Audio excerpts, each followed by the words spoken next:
Hi students, welcome back to RSP, the physics by Rohan sir. Today we are starting a new topic. The topic is solenoid.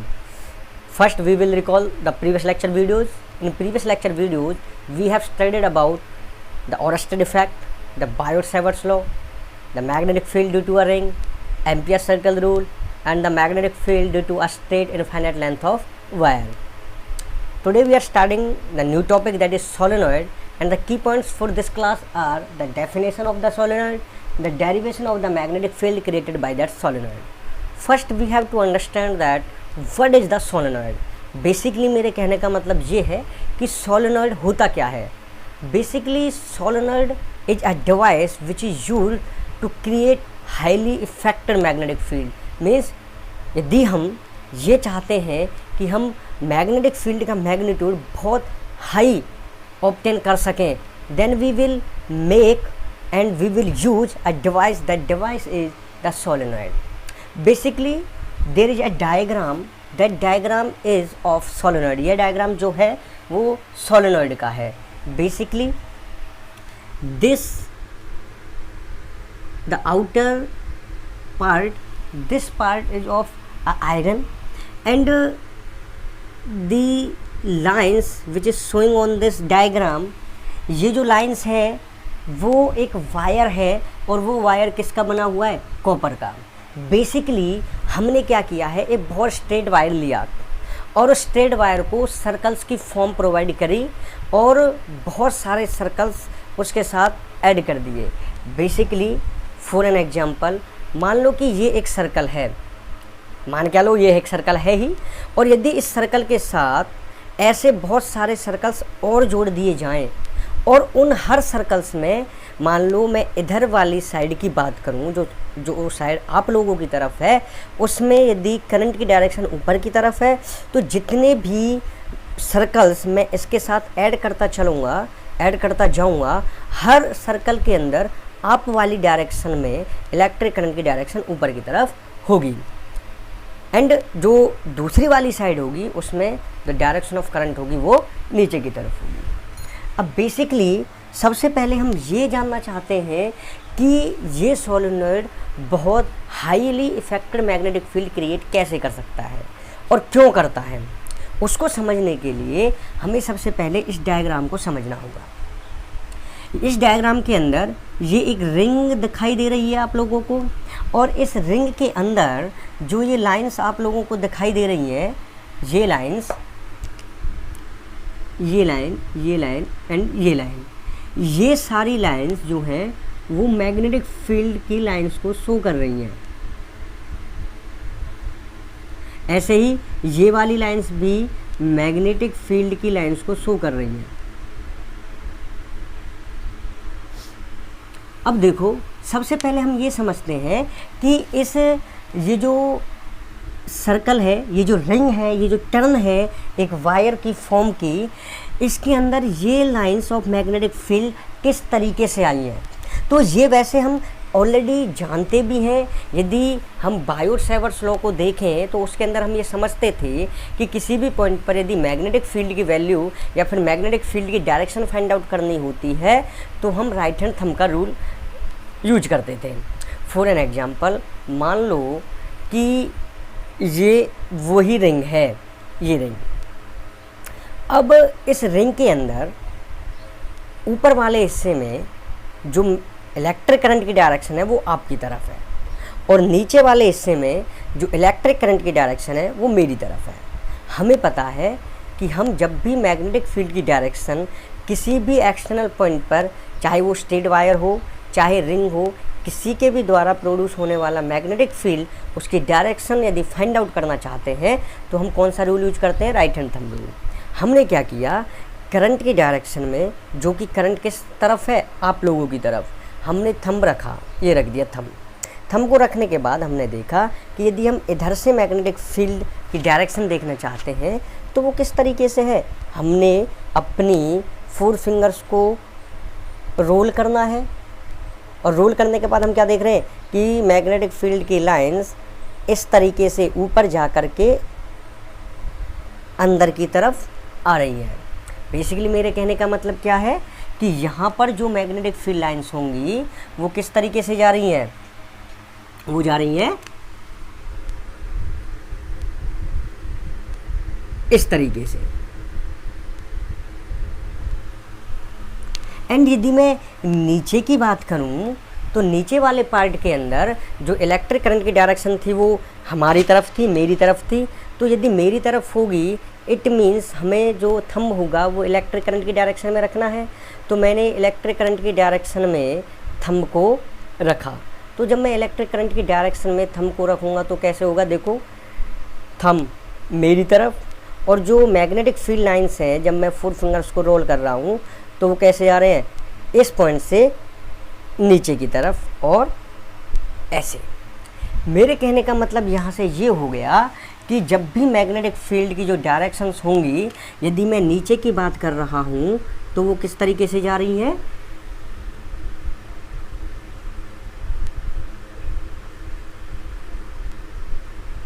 इस तरीके से। तो हमने यहाँ से ये समझा इस रिंग को कंसीडर करके कि ऊपर वाले हिस्से से जो मैग्नेटिक फील्ड की डायरेक्शंस थी वो किस तरीके से जा रही थी और नीचे वाले हिस्से से जो मैग्नेटिक फील्ड की डायरेक्शंस थी वो किस तरीके से जा रही थी।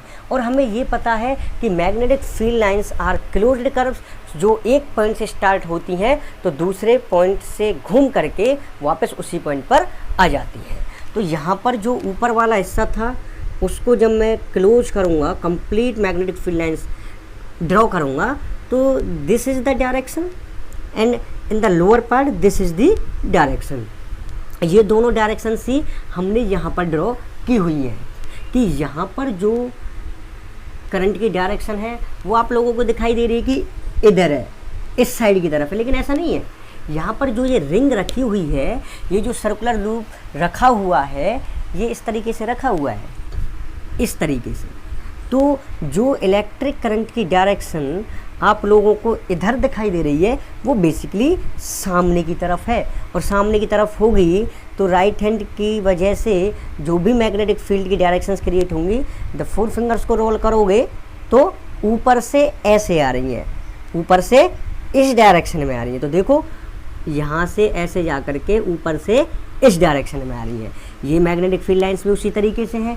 और नीचे वाले हिस्से पे जब देखा था तो ये directions of magnetic field lines थी, तो उसी तरीके से देखो इस पॉइंट पर ऐसे, ये वाला पॉइंट, इस पॉइंट पर नीचे की तरफ, इस पॉइंट पर नीचे की तरफ, इस पॉइंट पर इस डायरेक्शन में, तो इस पॉइंट पर इस डायरेक्शन में। तो ये यहाँ से हमने समझा कि मैग्नेटिक फील्ड लाइंस जो भी क्रिएट हो रही हैं इस सर्कुलर लूप या इस रिंग की वजह से, वो इस तरीके से हो रही हैं जो कि इस डायग्राम के अंदर दिखा रखा है। अब हम ये बात करते हैं कि ये जो रिंग हम यहाँ देख रहे हैं, बाहर तो है मैग्नेटिक फील्ड, क्या इस रिंग के अंदर भी किसी पॉइंट पर मैग्नेटिक फील्ड होगा?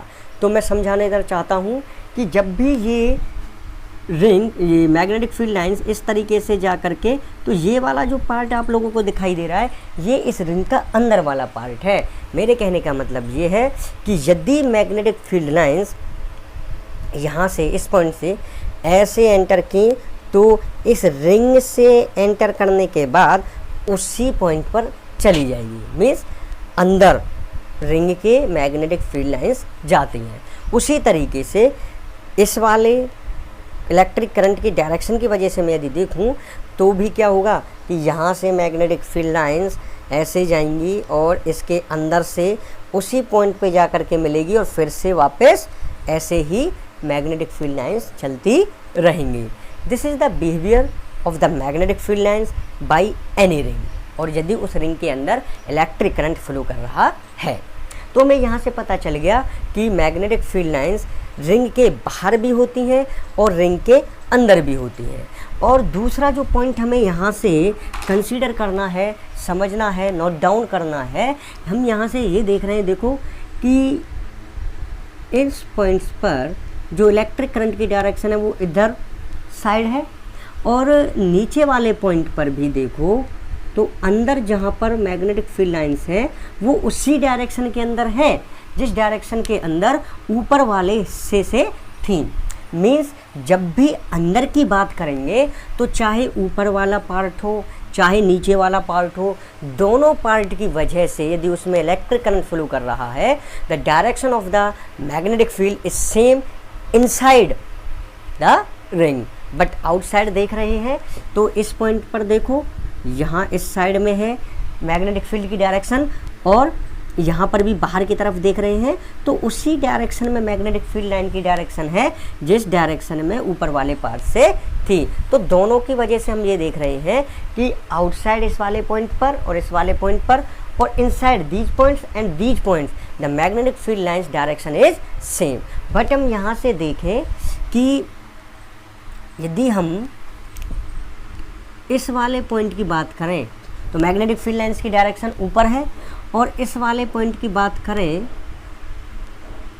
तो मैग्नेटिक फील्ड की डायरेक्शन नीचे की तरफ है। तो at this point the magnetic field direction is downward and this point the magnetic field direction is upward.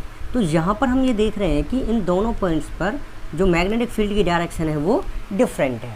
तो हमने यहाँ से ये पूरा फिगर आसानी से समझा कि किस तरीके से मैग्नेटिक फील्ड लाइंस इस रिंग के अंदर ट्रैवल करेंगी और इस रिंग से बाहर ट्रैवल करने वाले हैं। अब हम इस फिगर को समझते हैं कि इस फिगर के अंदर जो मैग्नेटिक फील्ड लाइंस होंगी वो किस तरीके से क्रिएट होंगी। हमने देखा था कि रिंग के अंदर जो भी मैग्नेटिक फील्ड लाइंस थी उनकी डायरेक्शन सेम थी और बाहर भी जो मैग्नेटिक फील्ड लाइंस थी इस वाले पॉइंट पर इस वाले पॉइंट पर वो भी सेम थे। अब यहाँ से ये जो डायग्राम है ये सोलेनॉइड का डायग्राम है। हमने एक आयरन पर कॉपर वायर्स को लपेटा हुआ है, वाउंड किया हुआ है और ये हमें सामने वाला पार्ट दिखाई दे रहा है। इससे पीछे वाला जो पार्ट है वो इस बोर्ड के 2 डायमेंशनल होने की वजह से हम इस बोर्ड पर उसको ड्रॉ नहीं कर सकते हैं। तो यहाँ से जो उधर वाला पार्ट होगा इससे पीछे वाला जो पार्ट होगा उसके अंदर जो इलेक्ट्रिक करंट की डायरेक्शन होगी वो नीचे की तरफ होगी, क्योंकि यहाँ पर जो इलेक्ट्रिक करंट की डायरेक्शन है आप लोग देख रहे हो ऊपर की तरफ है। अब हम यहाँ से मैग्नेटिक फील्ड पैटर्न इस सोलेनॉइड का ड्रॉ करने वाले हैं कि किस तरीके से मैग्नेटिक फील्ड पैटर्न ड्रॉ होगा। तो ध्यान से देखो कि इस वाले पार्ट के अंदर ऊपर की तरफ इलेक्ट्रिक करंट की डायरेक्शन है, तो हम right hand thumb rule use करने वाले हैं। तो जब राइट हैंड थंब रूल को यूज करोगे, थंब इलेक्ट्रिक करंट की डायरेक्शन के अंदर, तो थंब को रखा। अब हम इस सोलेनॉइड से बाहर किसी पॉइंट पर निकाल रहे हैं, जैसे मान के चलो इस सोलेनॉइड से बाहर इस पॉइंट पर हम निकाल रहे हैं। तो हमने यहाँ से इस पॉइंट से 4 फिंगर्स को रोल करने वाले हैं।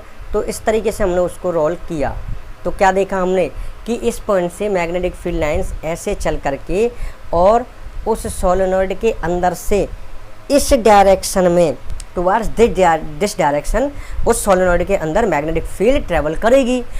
एंड जब हम पीछे वाले हिस्से की बात करेंगे तो उसमें जो इलेक्ट्रिक करंट की डायरेक्शन होगी वो नीचे की तरफ होगी। हम किसी एक्सटर्नल पॉइंट पर जो कि मेरी तरफ होगा उस पर निकालने की कोशिश करोगे तो ऐसे निकालोगे, तो 4 फिंगर्स को उस पॉइंट की तरफ रखोगे और 4 फिंगर्स को रोल करने की कोशिश करोगे तो भी क्या देख रहे हो कि जो मैग्नेटिक फील्ड लाइंस इस पॉइंट से जाकर के उस सोलेनॉइड के अंदर जब जाएगी मैग्नेटिक फील्ड लाइंस तो किस डायरेक्शन में है, उस ही सेम डायरेक्शन के अंदर है जिस डायरेक्शन के अंदर सामने वाले हिस्से की वजह से था, जो कि हमने इस डायग्राम के अंदर समझा था।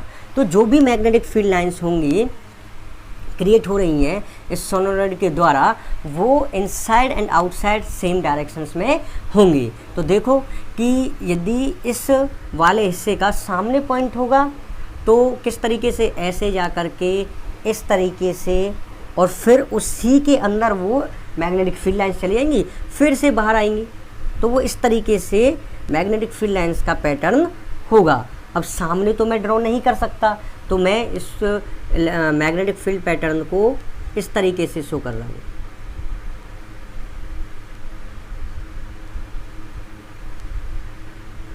ठीक है, तो यहाँ पर जो मैग्नेटिक फील्ड की लाइंस की डायरेक्शंस थी वो इस तरीके से थी एंड अंदर वही डायरेक्शन होंगी मैग्नेटिक फील्ड लाइंस की जो सामने वाले हिस्से की वजह से थी।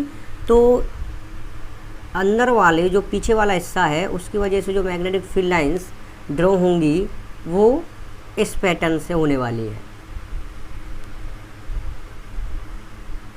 और जो डायरेक्शन होगी अंदर वो भी क्या होने वाली है, सेम, जो कि सामने वाले हिस्से की वजह से थी। तो this is the pattern created by the magnetic field lines by a solenoid. इस तरीके से मैग्नेटिक फील्ड पैटर्न क्रिएट होता है किसी भी सोलेनॉइड की वजह से।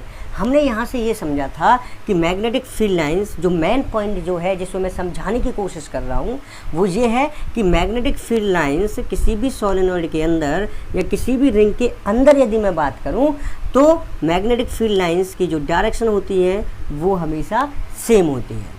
तो हमने यहाँ से ये समझा।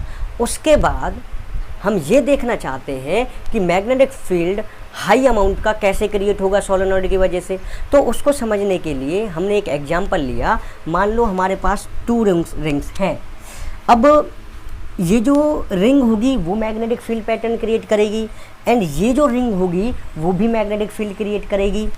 अब जिस तरीके से हमने इस वाले फिगर के अंदर समझा था कि मैग्नेटिक फील्ड लाइंस किस तरीके से ड्रॉ करेंगे, किस तरीके से होंगी, वो हम समझ चुके हैं। तो हम यहाँ पर डायरेक्ट हमने वो ड्रॉ कर दी है।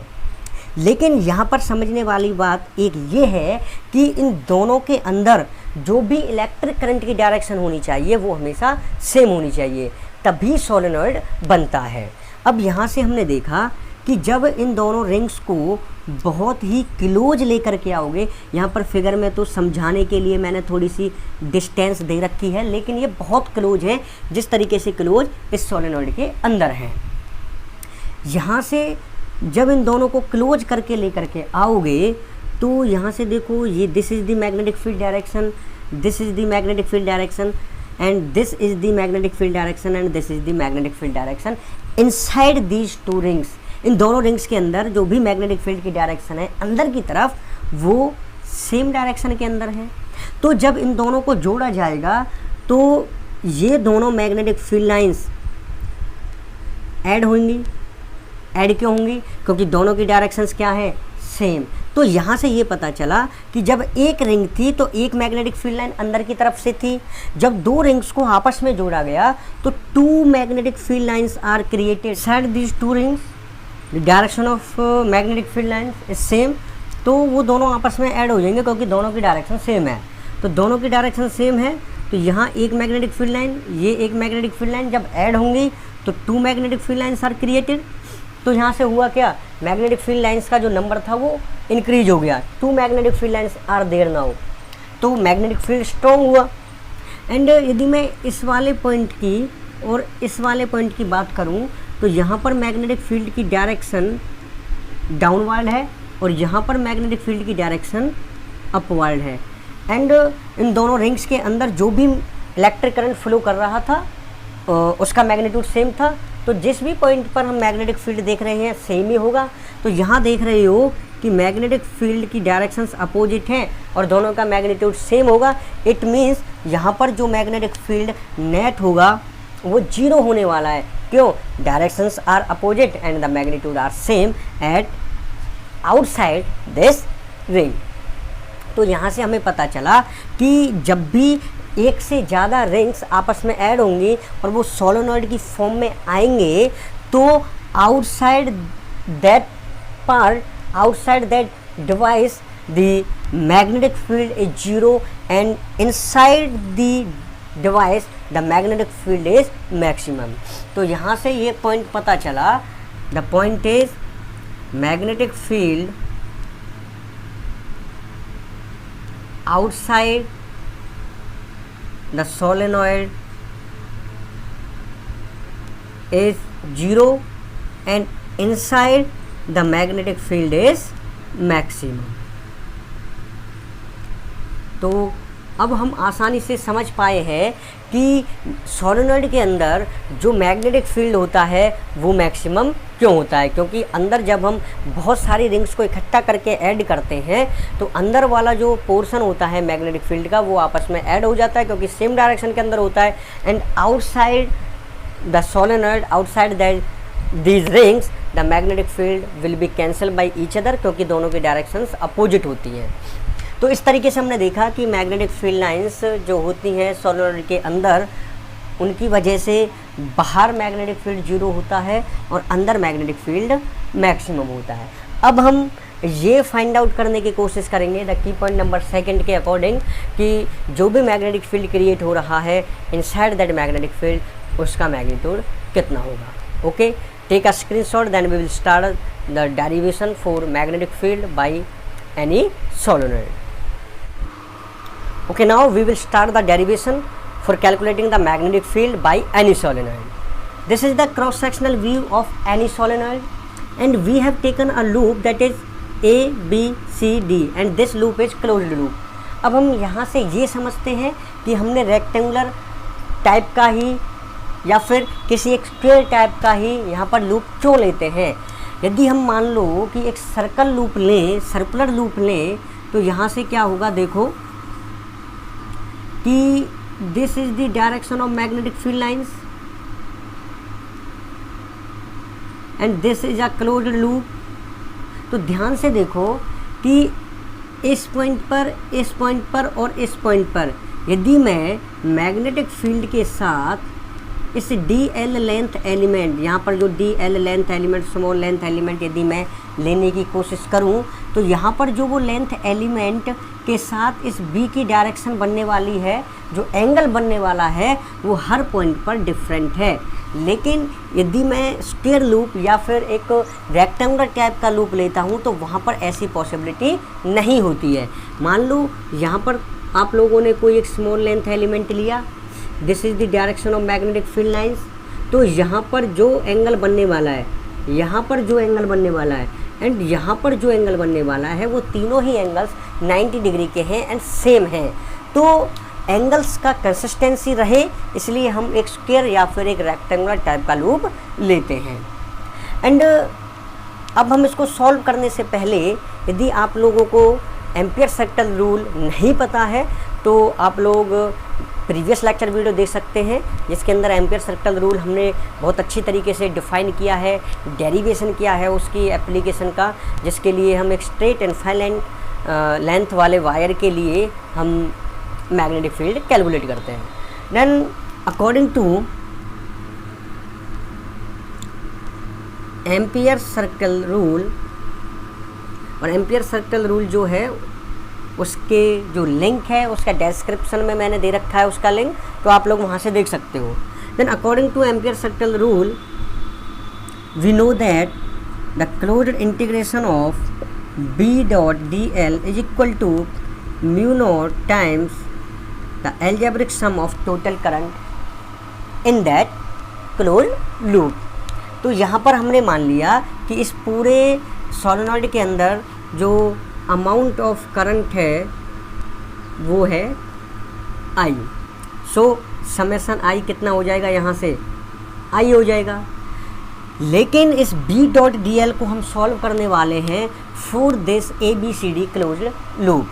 तो यहाँ से क्या होगा कि if we are considering it as equation number 1, then taking this right hand side of this equation number 1, then this closed integral of B dot DL will be equal to the closed integration of B dot DL from A to B